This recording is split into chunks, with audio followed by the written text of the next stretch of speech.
इसे पता चल जाए ना वो करीम कितना है, मेहरबान कितना।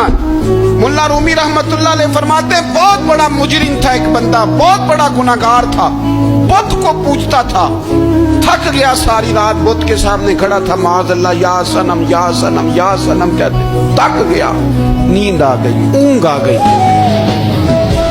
जब पूरी तरह नींद आ गई और दिमाग पे नींद कब्जा करने लगी तो उसके मुंह से निकल गया, सनम सनम कह रहा था ना, निकल गया या समद, ओ बेनियाज मालिक।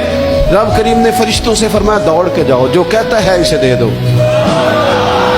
फरिश्ते कहने लगे मालिक तो बुत को पुकार रहा था, उसने तो गलती से नाम लिया है। फरमाया मुझे नहीं पता, लेकिन देखो ना उसने मुझे पुकारा तो है ना। कितनी देर से झूठे को पुकार रहा था, इसका मामला हल नहीं हुआ। अब अगर सच्चे को पुकारने पे भी हल ना हुआ तो फर्क क्या रह जाएगा।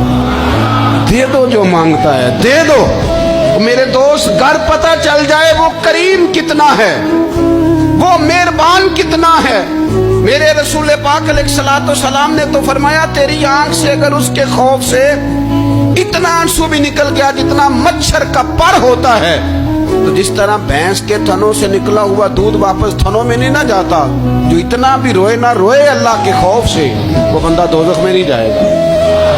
थोड़ी देर के लिए डर जाए अपने रब से, आए तो सही।